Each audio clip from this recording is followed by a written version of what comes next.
لبیک یا حسین لبیک یا حسین الرجیم بسم اللہ الرحمن الرحیم الحمد للہ رب العالمین والعاقبۃ للمتقین والجنۃ للمؤمنین والنار للملحدین والصلاة والسلام سید الانبیاء والمرسلین سیدنا و نبینا و شفیعنا ابی القاسم محمد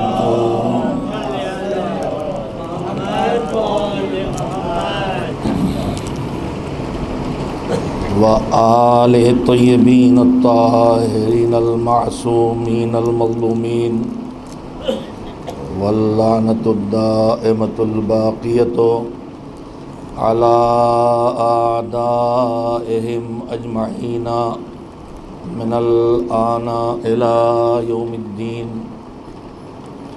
اما بعد فقد قال اللہ سبحانہ وتعالی فی کتابہ المبین وہو اصدق الصادقین وقولہ الحق بسم اللہ الرحمن الرحیم ومن یطع اللہ ورسولہ ویخشى اللہ ویتقہ فأولئک هم المفلحون۔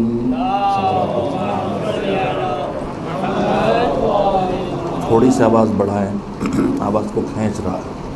ایک صلوات اور بھیجیں محمد و آل محمد۔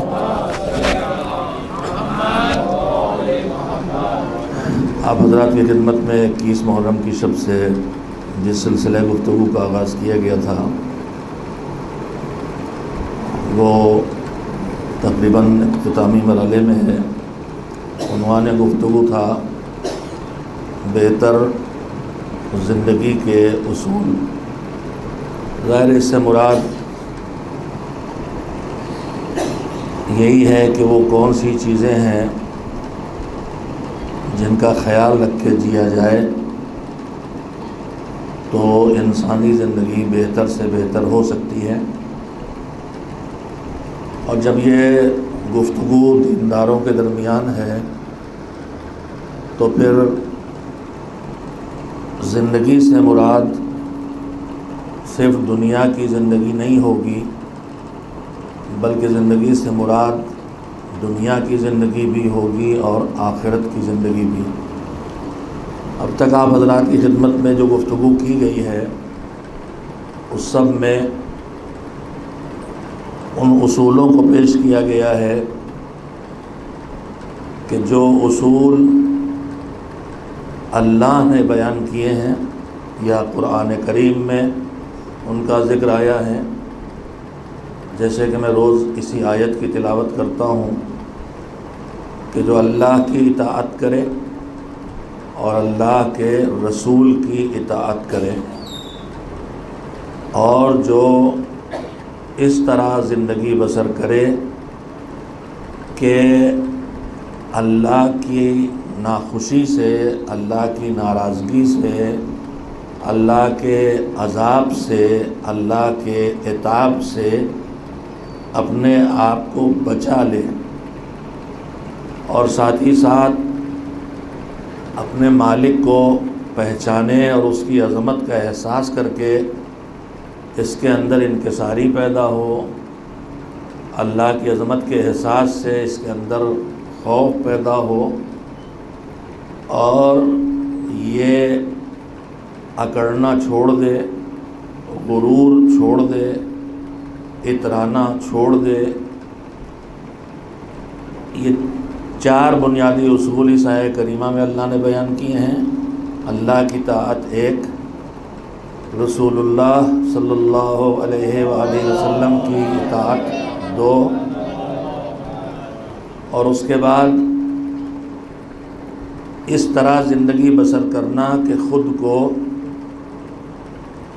اللہ کے عذاب سے بچا کے جیے، یعنی واجبات کی پابندی کرنا اور حرام کاموں سے اپنے آپ کو بچانا، اور پھر عظمت پروردگار کو محسوس کرنا اور اللہ کے بندے کے طور پر زندگی بسر کرنا، کسی حاکم اور افسر اور طاغوت کی طرح زندگی نہ بسر کرنا۔ قرآن کریم کی اس آیہ کریمہ کے سہارے میں نے آپ حضرات کی خدمت میں ان چند دنوں میں یہی کوشش کی ہے اس بات کو کہنے کی کہ اصول وہ کون کون سے ہیں جن کا لحاظ رکھا جائے تو آدمی کی زندگی کامیاب ہو جائے گی، دنیا میں بھی اور آخرت میں بھی۔ اور اس سلسلے میں مسلسل میں آپ حضرات کی خدمت میں گزارش رکھتا رہا ہوں، اور خصوصیت سے جس بات کی طرف آپ حضرات کی توجہ دلائی ہے وہ ہے تقوی، یعنی گناہ سے خود کو بچانا۔ میں نے مسلسل آپ حضرات کی خدمت میں اس بات پر زور اس لیے دیا ہے کہ ہم اس دنیا میں جو زندگی بسر کرتے ہیں اس میں ہمارے پاس نہ اچھے کاموں کے کرنے پر کوئی رکاوٹ ہے اور نہ برے کاموں کے کرنے پر کوئی رکاوٹ ہے۔ اچھے کام کرنے کے حالات کم فراہم ہوتے ہیں، لیکن برائیاں ہمیں چاروں طرف سے گھیرے رہتی ہیں۔ میں نے اس بات پر اپنی ذاتی رائے کی بنیاد پر زور نہیں دیا ہے، بلکہ مذہب سے جو محسوس کیا ہے وہ اپنے جوانوں کی خدمت میں پیش کیا ہے کہ ہم جب نیکی کی طرف آتے ہیں اور اچھا انسان، اچھا مسلمان، اللہ کا اچھا بندہ، مومن بننا چاہتے ہیں تو ہماری توجہ زیادہ تر اچھے کاموں کی طرف ہو جاتی ہے اور ان اچھے کاموں کو انجام دینے کی ہم کوشش کرتے ہیں۔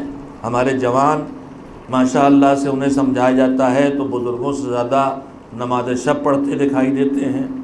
ہمارے جوان دعائے کمیل پڑھتے دکھائی دیتے ہیں، ہمارے جوان نوافل پڑھتے دکھائی دیتے ہیں، ہمارے جوان زیارت عاشوراء کی پابندی کرتے دکھائی دیتے ہیں، ہمارے جوان حضرت ولی عصر اجل اللہ تعالی فرجہ الشریف کو یاد کرتے ہوئے، ان کو سلام کرتے ہوئے، ان کی زیارت پڑھتے ہوئے، ان کے ظہور کی دعا کرتے ہوئے، ان کے لیے تڑپ کے دعائیں ندبہ پڑھتے ہوئے، سب کرتے ہوئے دکھائی دیتے ہیں۔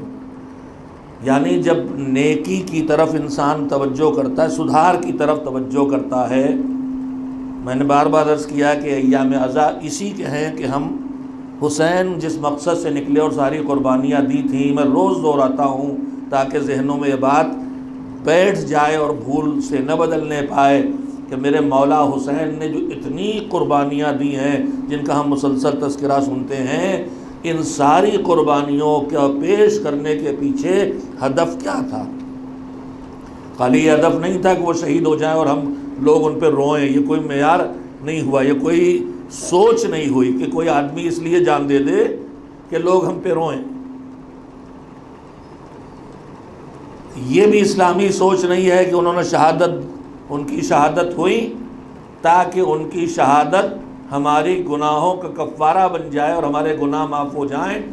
جو جناب عیسیٰ کے بارے میں ہمارے عیسائی بھائیوں کا خیال ہے کہ جناب عیسیٰ شہید ہو گئے، ان کا خیال ہے، ہم مسلمان اس کے قائل ہیں کہ وہ زندہ ہیں اور عرش پہ منتظر ہیں اور ظہور حضرت ولی عصر اجل اللہ تعالیٰ کے وقت اس زمین پہ آئیں گے، اور ہمارے امام کے پیچھے چونکہ اب وہ امام وہ ہے جو خاتم المرسلین سید الانبیاء کا جانشین ہے، لہذا وہ افضل ہے عیسیٰ سے، اس لیے جناب عیسیٰ ان کے پیچھے نماز پڑھیں گے۔ لیکن جو ہمارے عیسائی بھائی ہیں ان کا خیال یہ ہے کہ انہوں نے اپنی جان اس لیے دی تاکہ ان کی قربانی ہمارے گناہوں کا کفارہ بن جائے، اور اب ان کو فکر ہی نہیں رہ گئی کہ اب ہم کیسی بھی زندگی بسر کریں۔ میں اس میں جو بہت بڑی اس فکر کے اندر جو کجی ہے، یہ فکر ہماری طرف بھی منتقل کی گئی ہے۔ شہادت حسینی کے مقاصد بیان کرنے میں یہ کوشش بھی کی گئی ہے کہ وہی فکر ہماری طرف منتقل ہو جائے کہ ہمارے جوان کہیں کہیں اس طرح کی باتیں سوچتے اور کرتے دکھائی دیتے ہیں کہ اب ہمیں کیا پریشانی، مولا تو شہید ہو گئے، ان کی شہادت ہماری جنت دلانے کے لیے تھی، اب ہمیں جنت سے کوئی روک نہیں سکتا ہے، امام کی شہادت کے بعد جنت ہماری پکی ہو گئی۔ ایک بات میں اپنے اس سوچ والے ہر بھائی اور بہن سے کہنا چاہتا ہوں، اگر اس کے دماغ میں دو تصور پیش کیے گئے ہیں جو سید الشہداء کی شہادت کے مقصد کو بگاڑ دیتے ہیں، یہ جو بگاڑ ہے جب یہ علمی دنیا میں آتا ہے تو اس کو تحریف کہتے ہیں۔ قرآن کریم میں ہمارے درمیان مسلمانوں میں ایک بحث ہے کہ قرآن میں تحریف ہوئی کہ نہیں، کوئی تبدیلی ہوئی، کچھ گھٹایا گیا لفظ، کوئی بڑھایا گیا لفظ، کوئی آیت کم ہو گئی، کوئی آیت بڑھا دی گئی ہے۔ تو اس میں عالم تشیع کا یہ متفقہ فیصلہ ہے، چند کمزور اور ضعیف روایتوں کے علاوہ جو اہل سنت اور شیعہ دونوں کی کتابوں میں موجود ہیں، جن سے محسوس ہوتا ہے کہ قرآن میں کچھ گھٹا دیا گیا، بڑھا دیا گیا، اور جتنی روایتیں شیعہ علماء کی کتابوں میں اس سے کئی گنا روایتیں اہل سنت کی کتابوں موجود ہیں۔ مگر علماء اسلام جو محققین ہیں، چاہے علماء اہل سنت ہو اور چاہے شیعہ ہو، ہمارے اوپر یہ الزام لگایا جاتا ہے کہ ہمارا نظریہ یہ ہے کہ 40 پاروں کا قرآن تھا اور اب 30 پارے رہ گئے، 10 کھو گئے ہیں۔ یہ چھوٹی چھوٹی گمراہ کن باتیں عجیب و غریب ہیں۔ میں اپنے نوجوانوں کے لیے کبھی کبھی یہ باتیں دہرا دیتا ہوں، ورنہ عام طور پہ میرا مزاج نہیں، میرا جوان اتنا باشعور ہے۔ یہ جو 40 پاروں کی کہانی گڑھی گئی ہے میرے عزیزو، میں ایک بات آپ سے پوچھنا چاہتا ہوں، اللہ نے جو قرآن کریم کے اجزاء اور حصے بنائے ہیں ان کے نام بتائیے آپ۔ پورا قرآن قرآن ہے، اب اس پورے قرآن کے جب ٹکڑے ہوتے ہیں تو ایک وہ 30 ٹکڑے ہیں جو پارے کہلاتے ہیں، عربی میں اسے جز کہتے ہیں۔ پھر اور قرآن کے ٹکڑے کیا ہیں، حصے کیا ہیں؟ پورا قرآن تو ہے، لیکن قرآن کیسے بنا ہے پورا؟ 114 سورے ملا کے۔ تو یہ سورے جو ہیں قرآن کا جز ہیں کہ نہیں، حصہ ہیں کہ نہیں؟ سورے حصہ ہیں، قرآن کا جز ہیں۔ اب اس سورے کے اندر اور اس سے چھوٹا جز جو ہے کیا ہے؟ آیت ہے۔ تو قرآن کی تقسیم ہوئی ایک آیت، ایک سورہ اور ایک قرآن، اور ہمارے مسلمان بھائی کہتے ہیں پارا یا جز۔ آپ سے پوچھتا ہوں کہ یہ جو پارے بنائے گئے 30، یہ کیا دور پیغمبر میں تھے؟ آپ پاروں کو جب پڑھیں گے، قرآن پڑھیں گے، تو اس میں آپ کو جگہ جگہ لکھا ملے گا رکوع۔ کچھ آیتوں کے بعد لکھا ہوتا ہے رکوع۔ ان آیتوں کا رکوع سے کیا رشتہ ہے؟ تو میں اپنے نوجوانوں کی معلومات کے لیے عرض کرنا چاہتا ہوں کہ جب حضور کی وفات کے بعد خلیفہ دوم نے رمضان کی شبوں میں نماز تراویح جاری کی، جو دور پیغمبر میں نہیں تھی، سب کو اس کا اقرار ہے، انہوں نے شروع کی، تو اس میں قرآن کو 30 دنوں میں بانٹ کے پڑھنا تھا، اس لیے قرآن کے 30 حصے کیے گئے۔ اور ان 30 حصوں میں آپ دیکھیں گے کہ آدھی آیت اس پارے کے آخری حصے میں ہے اور آدھی آیت ادھر چلی گئی ہے، اس لیے کہ بالکل ناپ تول کے 30 حصوں میں بانٹ دیا گیا، چاہے جملہ ادھر سے ادھر، آدھا ادھر چلا گیا، آدھا ادھر چلا گیا، اور پارے بنائے گئے۔ اب ایک دن میں ان 30 پاروں میں ایک پارہ پڑھنا ہے، لہذا اسے پھر ٹکڑوں میں تقسیم کیا گیا کہ ایک رکوع سے پہلے کتنا پڑھیں گے۔ تو جتنی آیتیں رکوع سے ایک رکوع سے پہلے پڑھنا تھی، وہ پھر وہاں رکوع رکوع رکوع لکھ دیا گیا۔ تو یہ تقسیم رکوع کی شکل میں اور پارے کی شکل میں یہ دور پیغمبر کی تقسیم نہیں ہے۔ دور پیغمبر کی تقسیم ہے سورہ سورہ، آیت آیت۔ تو میرے عزیزو، اگر ہمارا عقیدہ ہوتا کہ قرآن گھٹا دیا گیا ہے تو ہم کہتے کہ سورے 150 آئے تھے، اب 114 رہ گئے۔ یہ جو 40 پارے بنائے گئے، یہ تقسیم دور پیغمبر کی ہے ہی نہیں کہ اس میں سے گھٹانے کی بات کی جائے۔ آپ شاید ملتفت نہیں کر سکا آپ کو، جو پیغمبر قرآن چھوڑ کے گئے تھے اس وقت 30 پاروں میں بانٹا ہی نہیں گیا تھا۔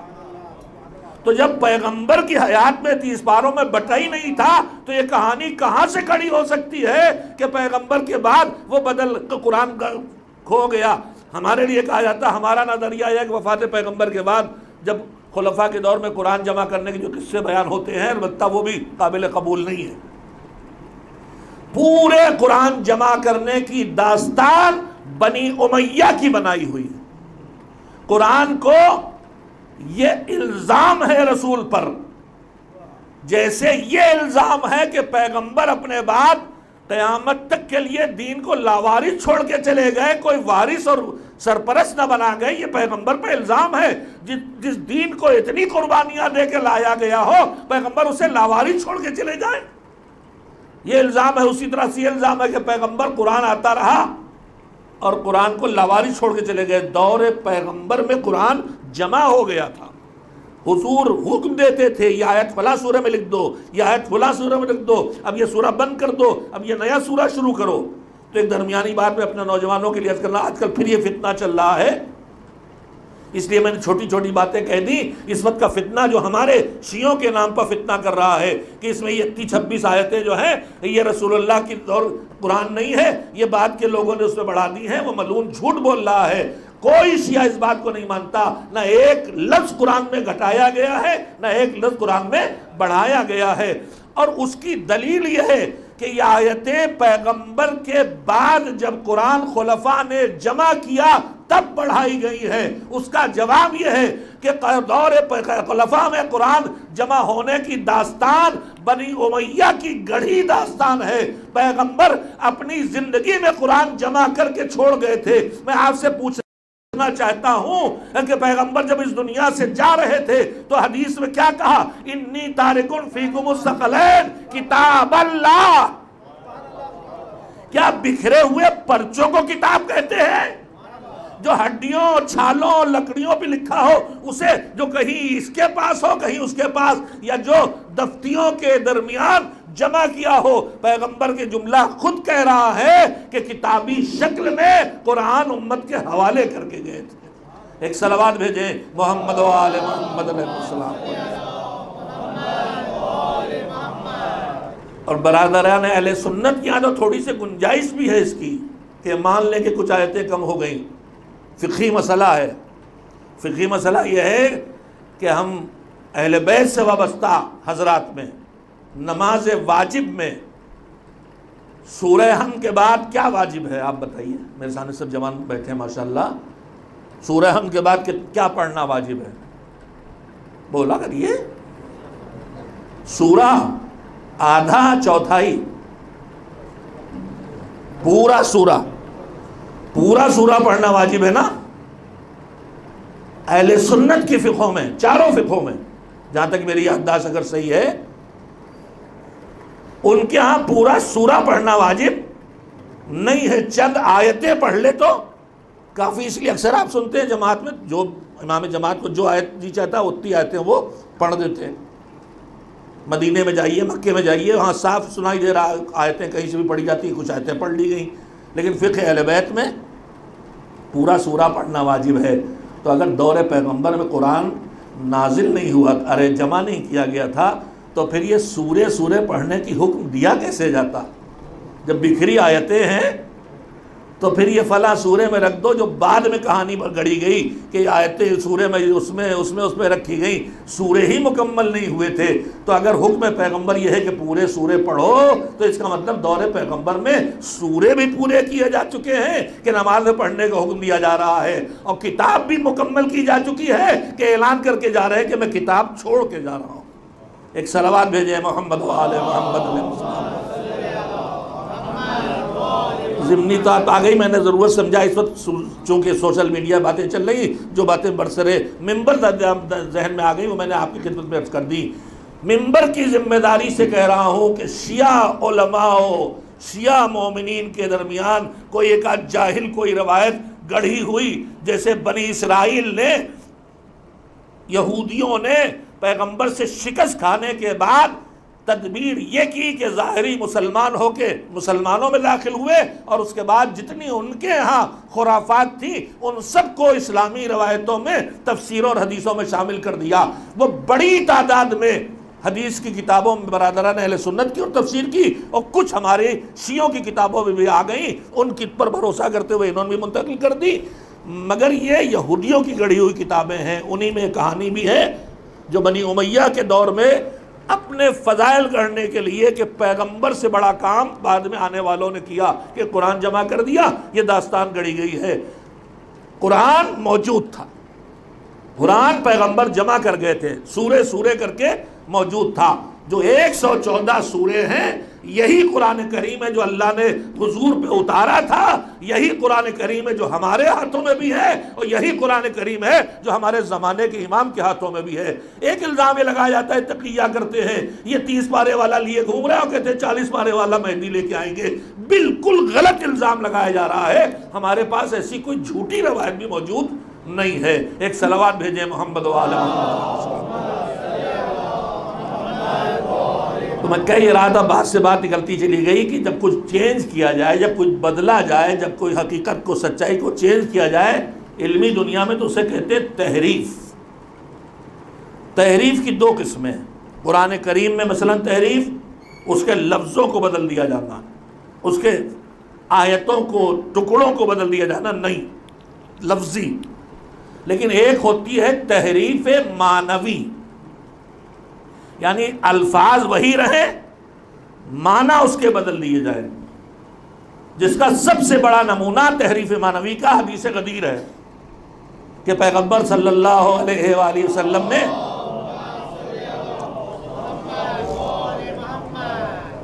فرمایا من کنت مولا ہو فہذا علی مولا۔ انہی لفظوں میں سارا عالم اسلام اس حدیث کو درج کیا ہے کتابوں میں، اور اتنی زیادہ کثرت سے کوئی اور حدیث، اتنی زیادہ تعداد میں راویوں کے ظاہر ہے، اس سے بڑا مجمع کسی حدیث کو سننے کے لیے کبھی جمع ہی نہیں ہوا۔ پیغمبر نے جس دن سے تبلیغ شروع کی جب تک وفات ہوئی، شہادت ہوئی، اصحاب ہیں، بدر ہیں، احد ہے، جنگیں ہیں، تب بھی ہزاروں ہی کا مجمع تو ہے۔ مسجد ہے مدینے کی تو مدینے والے ہزاروں کا مجمع ہو سکتا ہے زیادہ سے زیادہ، لیکن غدیر میں بعض روایات کے مطابق پورے عالم اسلام سے 1,20,000 حاجی۔ تو اتنے بڑے مجمع میں حدیث پیغمبر نے کوئی اور نہیں بیان کی، تو اب سب سے زیادہ روایت اس حدیث کے بیان کرنے والوں کی راویوں کی سب سے بڑی تعداد ہے۔ اتنی بڑی تعداد ہے جو تواتر، یعنی اتنی بڑی تعداد کہ ان کے کہنے سے یقین ہو جائے کہ یہ بات کہی گئی۔ اس سے انکار نہیں کرتے ہمارے بھائی، لیکن کہتے ہیں مولا کے معنی حاکم کے نہیں ہیں، مولا کے معنی دوست کے ہیں۔ اب بتائیے، چلچلاتی ہوئی دھوپ میں آگے جانے والوں کو پیچھے بلایا جائے، پیچھے آنے والوں کا انتظار کیا جائے، روکا جائے، اور اس کے بعد اٹھا کے آ جائے کہ جس کا میں دوست ہوں اس کے علی دوست ہیں، اور پھر مبارکباد بھی دلوائی جائے، مگر یہی معنی پہنا دیے گئے۔ تو لفظ مولا نہیں بدلا گیا، اس کے معنی بدل دیے گئے، اسے کہتے ہیں تحریف معنوی۔ چلیے یہاں پہ ایک بات یاد آ گئی، ایک صلوات بھیجیے تو سنا دو۔ ابھی افغانستان کے ایک عالم ہیں جو زندہ ہیں، مجھے ان کا نام یاد نہیں رہ گیا، وہ پہلے ولایت علی کے قائل نہیں تھے، وہی مولا علی کو حاکم کے معنی میں، امام کے معنی میں نہیں قبول کرتے تھے، لیکن پھر وہ پڑھ کے قائل ہو گئے۔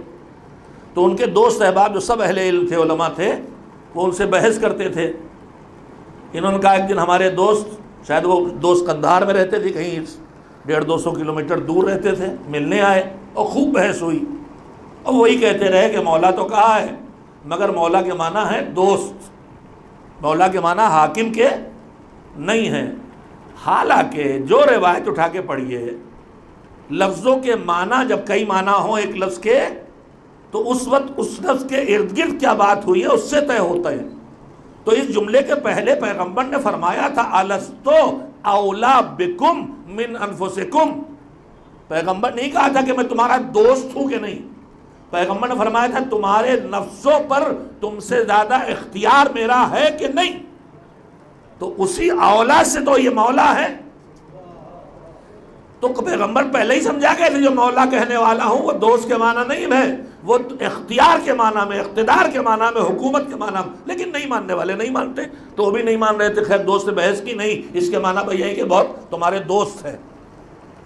چلے گئے, گھنٹہ ڈیڑھ گھنٹے کے بعد, 3 گھنٹے کا راستہ تھا مثلا, 1.5 گھنٹے کے بعد انہوں نے فون کیا اپنے دوست کو, جلدی واپس آؤ, ایک بہت ضروری بات کہنا رہ گئی. انہوں نے کہا بھائی والدہ سے وعدہ کر کے آیا ہوں کہ رات تک پہنچ جاؤں, مجھے چلا جانے دو. انہوں نے کہا نہیں بہت ضروری بات. اب وہ خوشامد کر رہے ہیں کہ پہنچ جانے دو, اور یہ کام ہے وہ کام ہے, ماں سے وعدہ کیا ہے. اور انہوں نے کہا نہ تمہیں آنا پڑے گا, بہت ضروری بات کہنا ہے, بہت ضروری بات کرنا ہے. آخر ان کو مجبور کر کے بلا لیا. جب آئے تو ان کا بھائی اب تک تو میں اپنے گھر پہنچ گیا ہوتا, تم نے مجھے کون سی ایسی آفت آ گئی تھی, ابھی تو گھنٹوں بات ہوئی, تم نے اب مجھے کیوں بلایا راستے سے. تو انہوں نے کہا میں نے تمہیں یہ بلایا ہے کہ بتانے کے لیے میں تم کو بہت چاہتا ہوں, تم میرے بڑے پکے دوست ہو. وہ بگڑ گئے, یہ کوئی کہنے کی بات ہے, دنیا جانتی ہے. مجھے زحمت دی, روکا, یہ کہنے کے لیے تو کہا کہ میں تمہیں اگر بلا کے کہوں کہ دوست ہو تو تمہیں کہہ رہے ہو فضول بات, اور پیغمبر نے جو بلا کے بتایا تو کیا دوست کہا تھا انہوں نے. ایک صلوات بھیجے محمد و آل محمد, ایک صلوات اور اس سے بہتر بھیج دیں.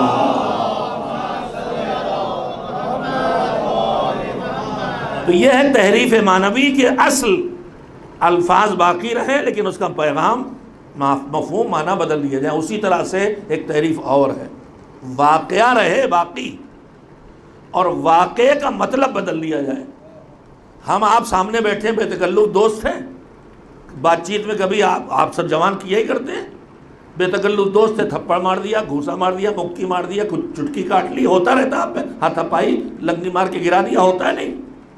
اب اسی واقعے کی, اسی آپ کے کھیل کود کی ویڈیو بنائی گئی, آپسی ہنسی مذاق کی. البتہ مذہب نے کہا ہے کہ ایسا ہنسی مذاق اسے پسند نہیں ہے جس میں کسی کی اذیت ہو. خیر اس کی ویڈیو بنا لی اور اس کے بعد لکھا کہ یہ دیکھیے جانی دشمن لڑ رہے ہیں. آپ کیا کر رہے تھے, وہی ہاتھا پائی دکھائی ہے, الگ سے کچھ ڈیزائن نہیں کیا, مگر آپ مذاق کر رہے تھے, انہوں نے کہا لڑ رہے ہیں. یہ ہے تحریف معنوی, یعنی جو پیغام نکلے اس کو چینج کر دیا جائے. دشمن نے عاشورہ میں دونوں کوششیں کی. پہلے عاشور کی تاریخ کو بدلنے کے پیچھے لگا, کہیں ثابت کرتا ہے کہ کربلا میں پانی تھا, کہیں اب تو کربلا ہی سے انکار کرنے والے ملعون پیدا ہو گئے کچھ ایسے. لیکن دنیا پھر بھی جرأت نہ کر سکی کربلا سے انکار کرے, لہذا آپ کو اس نے کہا ٹھیک ہے کربلا رہنے دو مگر کربلا کا ہدف بدل دو. حسین نے کربلا برپا کی تھی دین بچانے کے لیے, حسین نے کربلا برپا کی تھی پیغام خدا پہنچانے کے لیے, حسین نے خود کہا تھا اصلاح امت کے لیے, بگاڑ ٹھیک کرنے کے لیے. شہادت حسینی کا مقصد بدل لو. مقصد بدل لو کیوں؟ بس رونے کے لیے. اب اگر اس بات کو مان گیا جو تو بس وہ روئے گا کہ مقصد شہادت حسینی رونا تھا, ہم رو رہے ہیں, مقصد پورا ہو رہا, دشمن کامیاب. کہا انہوں نے اس لیے قربانی دی تاکہ ہمارے گناہوں کی بخشش ہو جائے, جو جناب عیسیٰ کے لیے عیسائیوں کا خیال ہے. مگر یہ کتنا خطرناک ہے, آپ سے پوچھوں میں, انبیاء و مرسلین کے آنے کا ہدف کیا ہے؟ زمین سے برائیوں کو ختم کرنا یا برائیاں بڑھانا؟ ختم کرنا ہے نا. اگر یہ اطمینان ہو جائے کہ عیسیٰ شہید ہوئے تاکہ ہمارے گناہ بخش دیے جائیں, اگر کسی کو اطمینان ہو جائے کہ جناب سید الشہداء شہید ہوئے ہمارے گناہ بخشے گئے, بخش دیے جائیں گے, تو اس اطمینان کے بعد جو یہ اطمینان کر لے کہ سید الشہداء ہمارے گناہ بخشوا دیں گے, ان کی شہادت سے ہمارے گناہ معاف کر دیے گئے, عزادار گناہوں سے بچے گا یا بلا جھجک گناہ کرے گا کہ حسین تو بخشوا گئے؟ نہیں, میں اتنی جلدی آگے نہیں بڑھوں گا. آپ سے پوچھ رہا ہوں میں کہ اگر آپ یہ مانیں کہ حسین کی شہادت سے مجھے جہنم سے نجات مل گئی، میرے گناہ بخش دیے گئے، تو پھر آپ گناہوں سے دنیا میں بچیں گے یا آرام سے گناہ کریں گے؟ کتنے ہی گناہ کر لو، مولا بخشوا گئے، مولا بخشوا گئے، تو مولا بخشوا گئے کا اگر نتیجہ طے کر لیا جائے شہادت حسینی کے مقصد ہمارے گناہوں کی بخشش، تو یہ زمین پر ہدف رسالت و امامت ہے گناہوں سے پاک کر کے عدل و انصاف اور ایمان اور تقوی کی حکومت قائم کرنا۔ مگر یہ ہدف اتنا بدل جائے گا کہ عزادار گناہوں سے بچنے کے بجائے عزادار گناہوں کی طرف جانے لگے گا کہ حسین تو میرے گناہ بخشوا گئے ہیں۔ یہ بہت بڑا ظلم ہے شہادت حسینی پر۔ مقصد شہادت حسین، حسین کہہ کے گئے، بتا کے گئے، ان کے بیٹوں نے بتایا۔ امام کے جملے روز دہراتا ہوں کہ میں اپنی نانا کی امت کی اصلاح کے لیے نکلا ہوں۔ چھٹے امام حضرت جعفر صادق علیہ السلام نے جو زیارت پڑھی امام کی، شاید زیارت عاشوراء یا اس سے ملتی جلتی، میرے حافظے کی وجہ سے میں اطمینان نہیں رکھتا، اس میں جملے ہیں کہ بدلا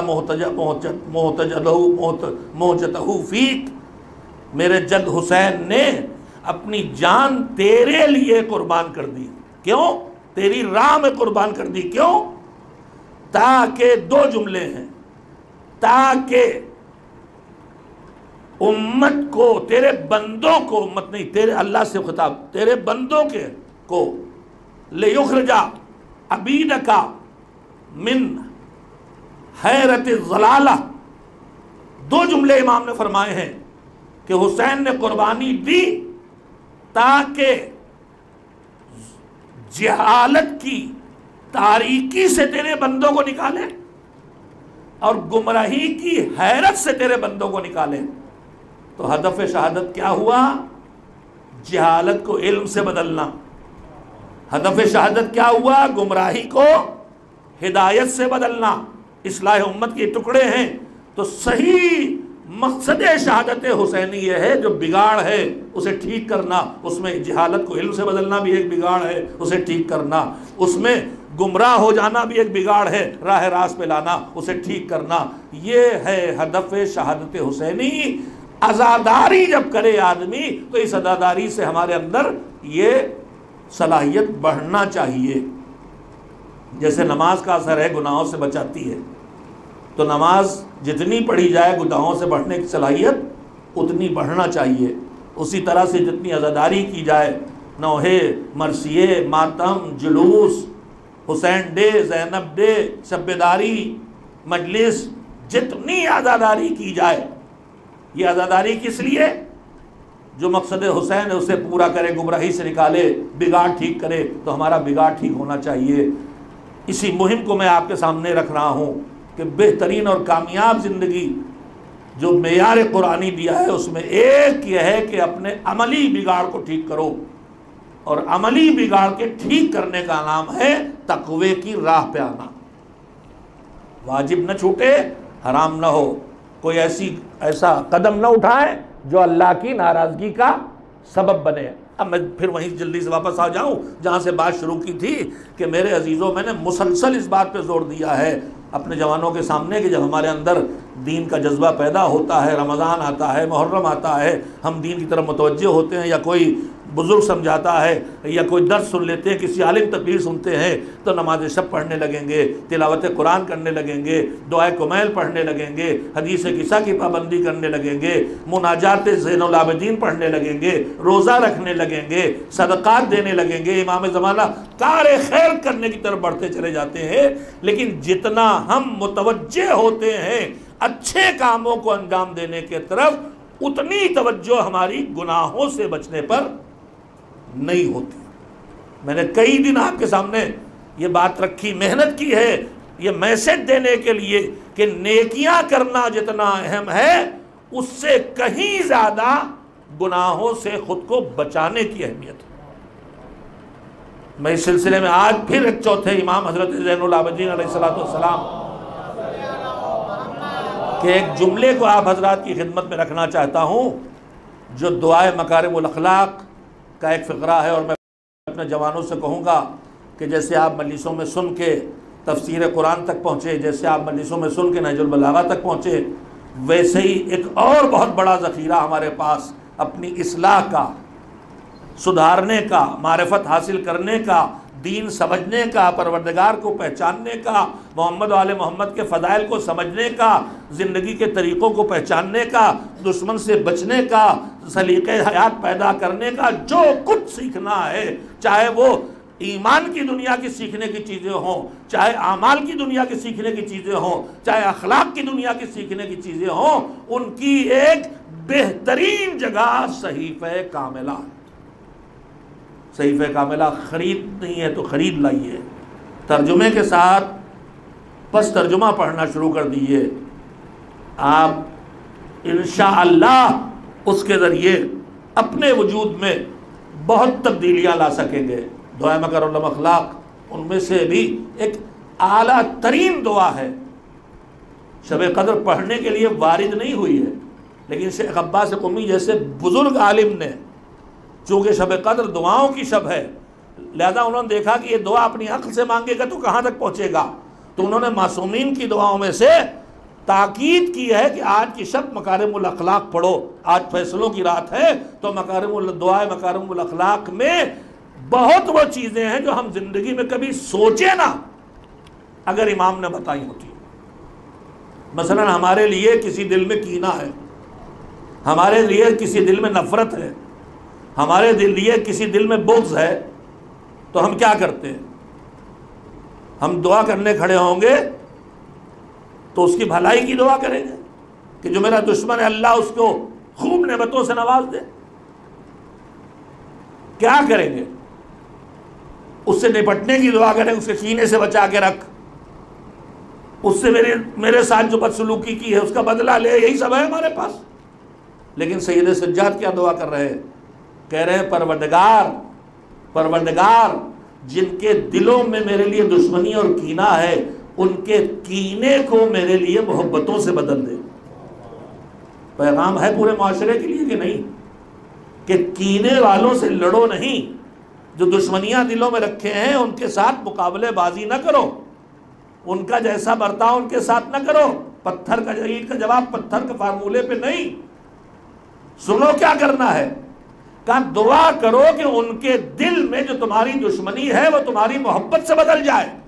اب میں آپ سے پوچھتا ہوں کہ اسلام نے ہمیں سکھایا ہے کہ نہیں کہ خالی دعا قبول نہیں ہوتی، جو دعا کرو اس کی کوشش بھی کرنا پڑے گی۔ تو اگر کسی کے دل میں میری دشمنی ہے اور میں اسے محبت سے بدلنا چاہتا ہوں تو پھر جب دعا کروں گا تو مجھے کوشش کرنا پڑے گی، یعنی نرم الفاظ اس سے بولنا ہوں گے، سخت کلامی نہیں، اچھا سلوک کرنا ہوگا تاکہ اس کی دشمنی محبتوں سے بدل جائے۔ یہ نمونے رکھ رہا ہوں میں آپ کے سامنے، ایک صلوات بھیجیں محمد و آل محمد علیہ السلام۔ اسی دعائے مکارم الاخلاق کا دوسرا جملہ ہم آپ، اللہ ہمیں جن نعمتوں سے نوازتا ہے ان میں ایک نعمت یہ بھی ہوتی ہے کہ ہم سے ایسے کام انجام پائے جس کے ذریعے لوگوں کی نگاہ میں ہماری عزت بڑھ جاتی ہے۔ کسی نے بہت اچھا مرثیہ پڑھا، اس کی عزت بڑھ گئی کہ نہیں؟ کسی نے اچھا نوحہ پڑھا، اس کی عزت بڑھ جاتی ہے کہ نہیں؟ کسی نے اچھی مجلس پڑھی، اس کی عزت بڑھ گئی۔ کسی نے مسجد بنوا دی، عزت بڑھ گئی۔ کسی نے جلوس نکلوا دیا، رکا ہوا، عزت بڑھ گئی۔ کسی نے کسی بے روزگار کو نوکری دلوا دی، ان کاموں سے معاشرے میں عزت بڑھتی ہے۔ امام کہتے ہیں پروردگار، امام کے علاوہ کوئی ایسی دعائیں نہ کروائے گا، پروردگار جتنا لوگوں کی نگاہوں میں میری عزت بڑھے اتنا ہی میں اپنی نگاہوں میں اپنی پستیوں کا احساس کروں۔ لوگوں کے درمیان عزت مل کے میرا دماغ نہ خراب ہو جائے، ذرا سے مجلس میں لوگ مجھے واہ واہ کہہ دیتے تو میں فرعون اکڑو خاں بن جاؤں، نہیں۔ ایک صلوات بھیجیں محمد والے میرے پاس پیسہ آیا، لوگ عزت کرنے لگے، اگر جو معیار صحیح معیار نہیں ہے، وہ پیسہ اگر اچھی جگہ خرچ ہو رہا تو عزت کا ذریعہ ہے۔ اب میں اس میں اکڑنے لگوں، نہیں، پروردگار جیسے ہی لوگوں کے درمیان میری عزت بڑھے، میں تو اپنے کو جانتا ہوں نا میرے اندر کیا کیا کمیاں ہیں، لوگ نہیں جانتے اس لیے عزت دے رہے ہیں، اگر میرے حقیقت کا پتہ چل جائے تو میری طرف دیکھیں گے بھی نہیں۔ وہ ستار العیوب ہے، اس کا کتنا کرم ہے مولانا غلام ناصر اللہ مقامہ کہتے تھے کہ ہم دنیا کی نگاہوں سے چھپا چھپا کے کتنی غلطیاں کرتے ہیں، اور کریم پروردگار وہ سب دیکھ رہا ہے، مگر اس کا انتہائی کرم ہے کو پردے نہیں ہٹاتا۔ اس کے بعد ایک جملہ وہ کہتے تھے جو میں نے خود نہیں سوچا کبھی، کہا ہمارے اعمال پہ پردے ڈالنا تو دور کی بات، چلیے ہم اپنے اعمال میں سدھر جائیں، ہم تقوی پیدا کر لیں، عدالت پیدا کر لیں، گناہوں سے بچیں، چوری، جھوٹ، غیبت، بدکاری، خیانت، سب سے اپنے کو بچا لیا تو ہم اپنے اعمال پہ کسی حد تک قابو کر لیتے ہیں، لیکن ہمارے ذہنوں میں پیدا ہونے والے خیالات، سچائی ہے ہم لاکھ اپنے اعمال پہ قابو کر لیں مگر خیالات پہ ہمارا قابو نہیں چلتا۔ کہ اگر ہمارے ذہنوں میں پیدا ہونے والے خیالات سے جن سے مالک واقف ہے، اگر ہمارے دوست، احباب، بیوی، بچوں، اولاد کو وہ خیالات معلوم ہو جائیں تو ہم کسی کو منہ دکھانے کے لائق نہ رہیں۔ وہ ستار العیوب ہے، پردے ڈالے رہتا ہے۔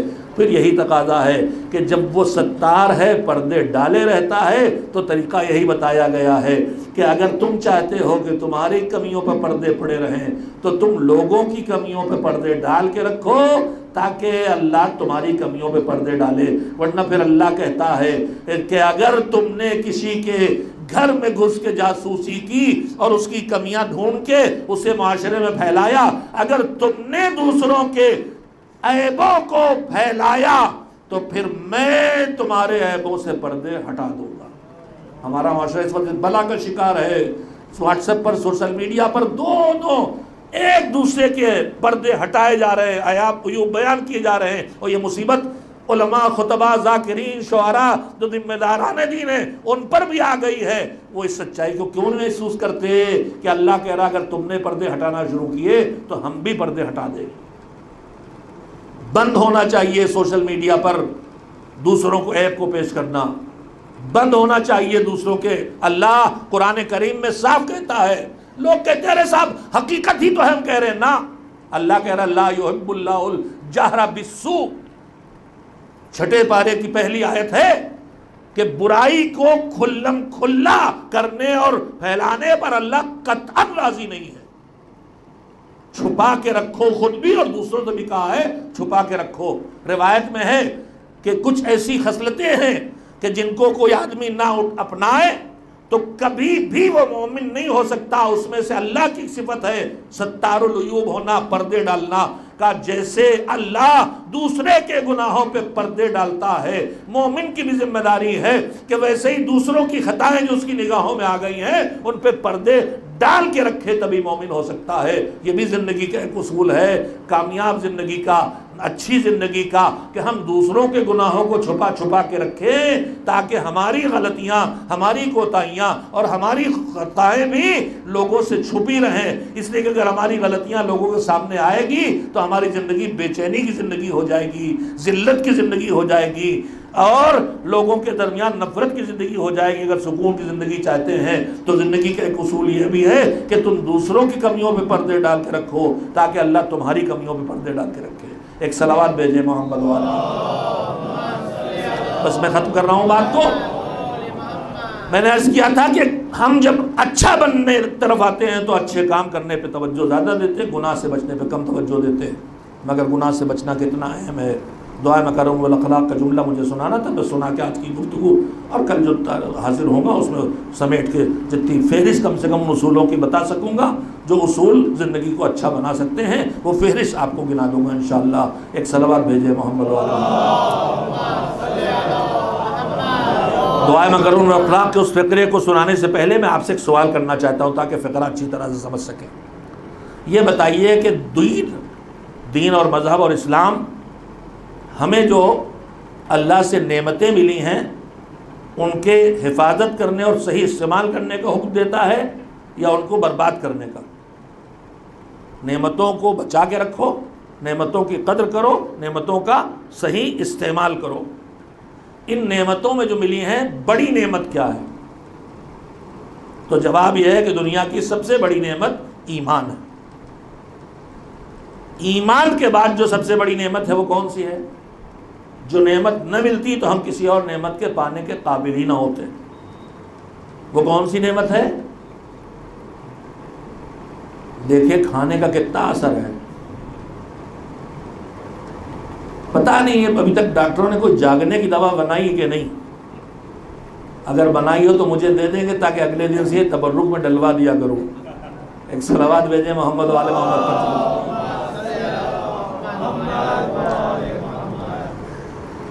جناب احیا کے پاس شیطان آیا اور اس نے آ کے کہا کہ لوگوں کی بڑی بہت سی عادتیں مجھے بہت پسند ہیں. کیا کیا پسند ہے؟ کہا عبادت کے وقت سو رہے ہیں پسند ہے، لالچ کرتے گنا رہے تھے. تو جناب احیا نے کہا کہ شیطان سے یہ بتا تجھے میری بھی کوئی عادت پسند ہے؟ تو اس نے کہا ہاں تمہاری ایک عادت تمہاری بھی ہم کو اچھی لگتی. کہا وہ کیا ہے؟ کہا تم دن بھر روزہ رکھتے ہو اور جب افطار کرتے ہو تو پیٹ بھر کھا لیتے ہو، پیٹ سے زیادہ نہیں، پیٹ بھر کھا لیتے ہو. تھوڑی دیر کے لیے پیٹ بھر کھا کے سست ہو جاتے ہو، تھوڑی عبادت تمہاری کمزور ہو جاتی ہے، اس لیے مجھے تمہاری یہ عادت بہت پسند ہے، پیٹ بھر کھا لیتے ہو. ابھی سادہ کیا مجھے کہنے کی ضرورت ہے؟ پیٹ بھر کھا کے سست ہو جاتا ہے آدمی، اسی لیے مذہب نے سکھایا کہ بھوک لگے تو کھاؤ اور بھوک لگی ہو تو کھانا چھوڑ دو. تو جناب یہ جب اس نے کہا تمہاری یہ والی عادت بہت پسند، تو جناب یحییٰ نے کہا کہ اب آئندہ سے نہیں کروں گا. تو شیطان نے کہا اب میں آئندہ کسی مومن کو کوئی اچھی بات بتاؤں گا بھی نہیں. صلوات بھیجیں محمد. شیطان نے پھر ایک فیصلہ کر دیا کہ جو اچھی بات بتائے وہ شیطان نہیں ہوگا، اور جو بری بات بتائے اسی کے لیے امکان ہے کہ وہ شیطان کا چیلا ہوگا. خیر، تو میں آپ سے پوچھنا چاہتا ہوں زندگی ایک نعمت ہے کہ نہیں؟ اور کتنی بڑی نعمت ہے؟ اتنی بڑی نعمت ہے کہ اللہ اس زندگی کے بچانے کے لیے دین کو بھی بدل دیتا ہے. دین کے قانون، دین سے بڑی چیز کوئی نہیں، اس لیے کہ دین کے لیے جان بھی دینے کا حکم ہے کہ دین پہ آئے تو جان دے دو. جان قیمت ہے مگر دین سے زیادہ نہیں ہے، ایمان سے زیادہ نہیں ہے. مگر جو دین بچانے کے لیے جان دی جاتی ہے وہی دین جان کے لیے اپنے قانون بدلتا ہے. میں آپ سے پوچھتا ہوں رمضان کا روزہ صحت مند پہ واجب ہے. ایک آدمی بیمار ہو گیا، اب اگر بیمار ہوا روزہ رکھے بیماری اور بڑھے گی تو مذہب کیا کہتا ہے؟ اب روزہ واجب نہیں، اب تمہارے پاس حرام ہے. رکھو گے تو گنہگار ہوگے، نہیں رکھو گے تو ثواب ملے گا. تو اپنا قانون بدلا کہ نہیں بدلا؟ وضو کا حکم دیا ہے، غسل کا حکم دیا ہے. ٹھنڈی آپ کے یہاں ہوتی نہیں ٹھنڈک اتنی، یو پی گئے آپ گھومنے، اب وہاں تیز برف جیسا ٹھنڈا پانی ہے، اس سے غسل کرنا ہے. کہتا ہے مذہب کہتا ہے اگر اس ٹھنڈے پانی سے غسل کر کے بیمار ہو جاؤ گے تو غسل نہیں کر سکتے، تیمم کرو. اپنے احکام بدلے کہ نہیں بدلے؟ تو وہ احکام بدلتا ہے، جان بچانے کے لیے بدلتا ہے. جان بچانا واجب ہے. ہر وہ کام جو جان کا خطرہ بنے وہ حرام ہے. کبھی کبھی کسی جملے کو غور سے سنا کیجئے.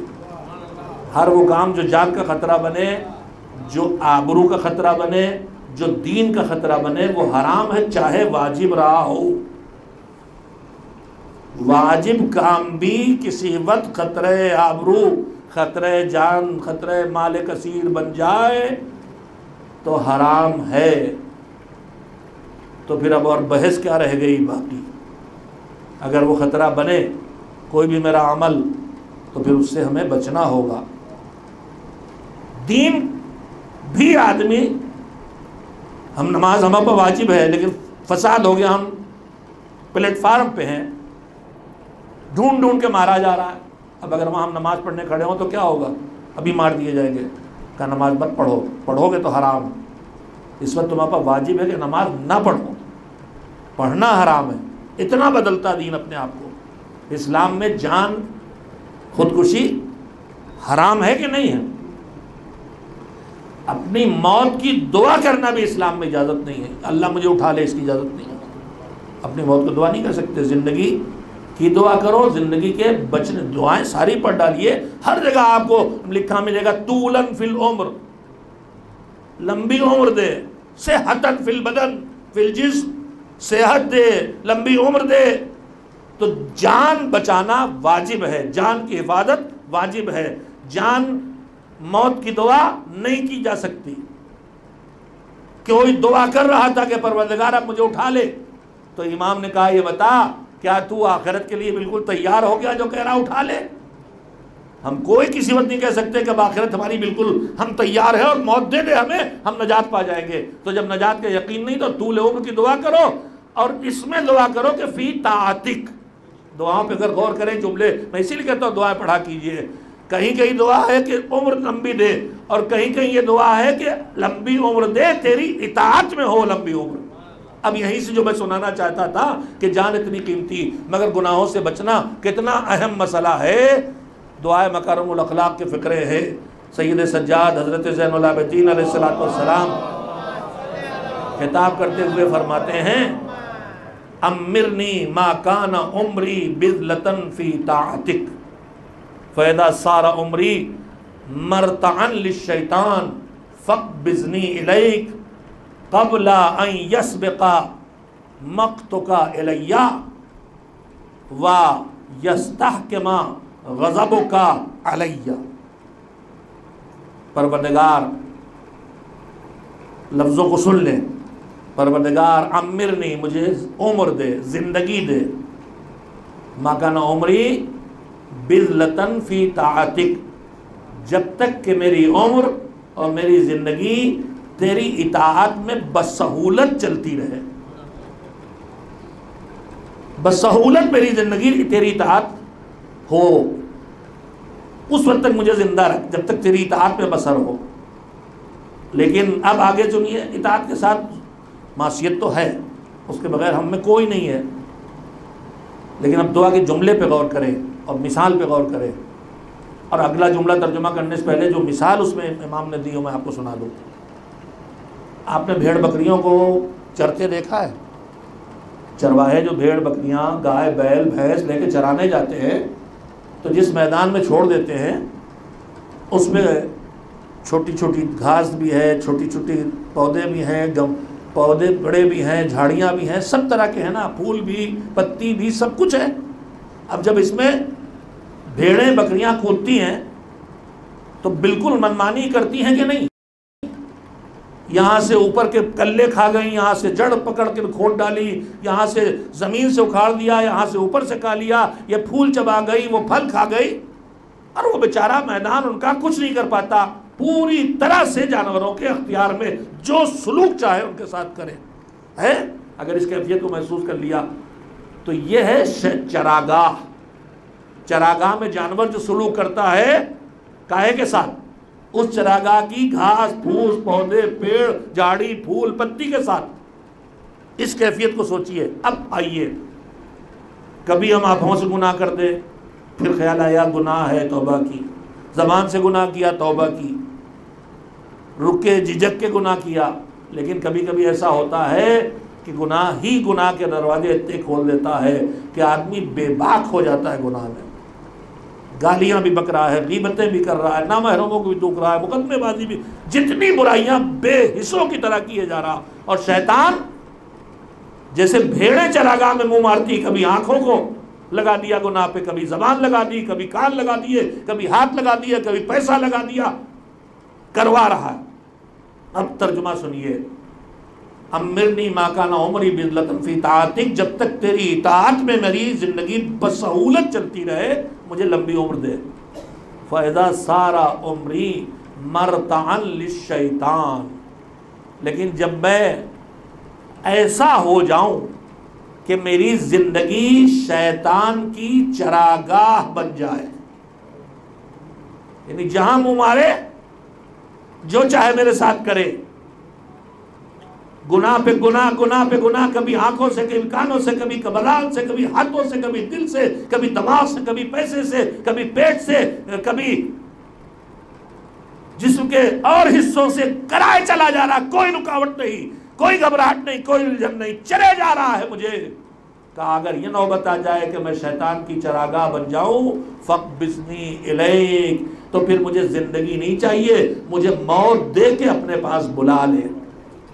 عزیزو, امام نے کیا سکھایا کہ جب تک نیکیاں زندگی میں چلتی رہیں لمبی عمر چاہیے, لیکن جب گناہ تمہارے اوپر قبضہ کر لے تو پھر دعا کرو کہ معبود مجھے موت دے دے. کیوں؟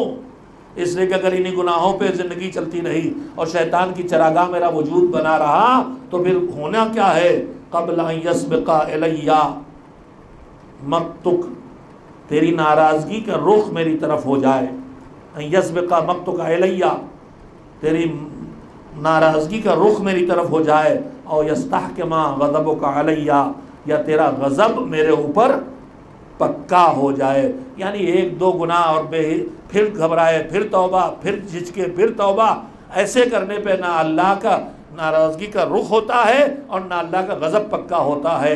لیکن جب مسلسل آدمی بے حسی سے گناہوں پہ لگ جائے تو پھر یہ اللہ کی ناراضگی کا بھی شکار ہو جاتا ہے اور اللہ کے عذاب اور غضب کا بھی شکار ہو جاتا ہے، اور پھر اسے جینا نہیں چاہیے، اسے مر جانا چاہیے۔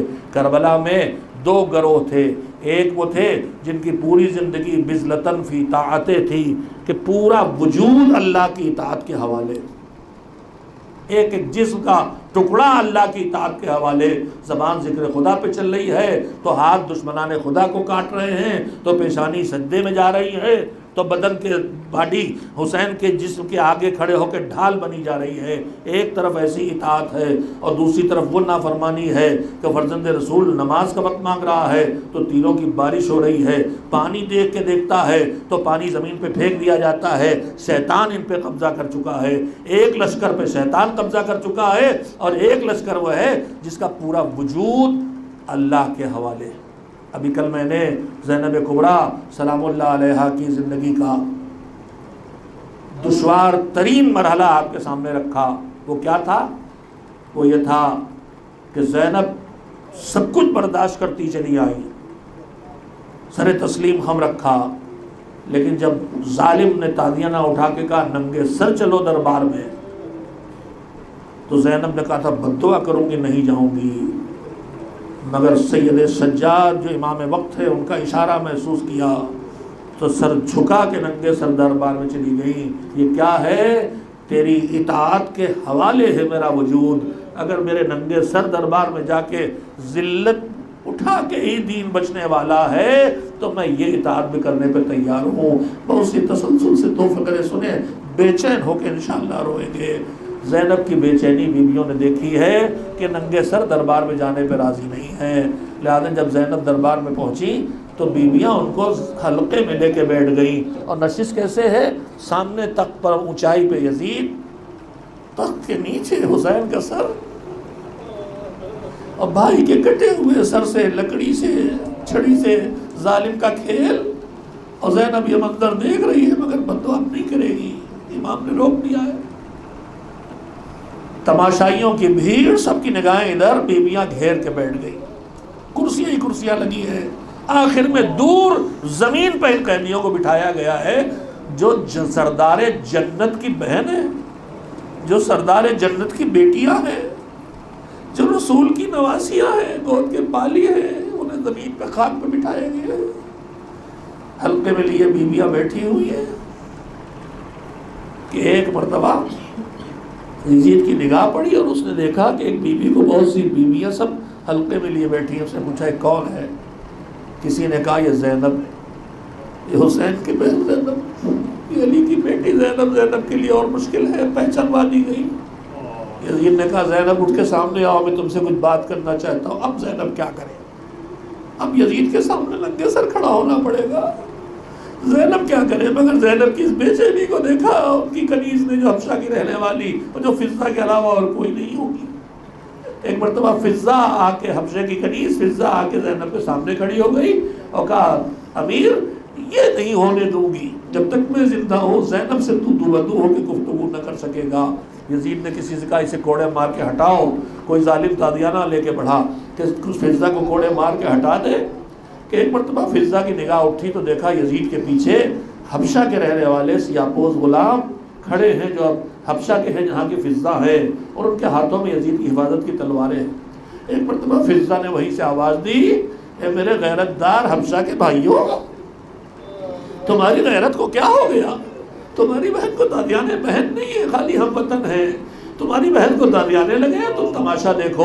غیرت آئی، جوان تلوار لے کے سامنے آ گئے، امیر روک، اگر ہماری بہن کو تادیانہ لگا تو خون کی ندیاں بہہ جائیں گی۔ بگڑے حالات نے یزید کو سہما دیا، کہا تادیانے نے مار، کنیز کو تازیانے لگے، ہائے میری شہزادی کے دل پہ کیا گزری ہوگی، شاید کربلا میں رک کر کے آواز دی ہو، بھیا عباس تم بازو کٹا کے سو گئے، رسم بستہ بہن یہاں آ گئی، سر پہ چادر تک نہیں، ارے ایک کنیز کے بچانے والے اتنے موجود ہیں اور تیری بہن کو ایک چادر دینے والا کوئی نہیں۔ پھر شاید خود ہی کہا، بھیا تو بازو کٹا کے سو گیا، اور بھیا بے کفن سو رہا ہے، کفن بھی نصیب ہوا ہوتا تو بہن کو چادر اڑا دیتا، اور بہن کو چادر ملی ہوتی تو بھیا کو کفن بھی نہ دیتی۔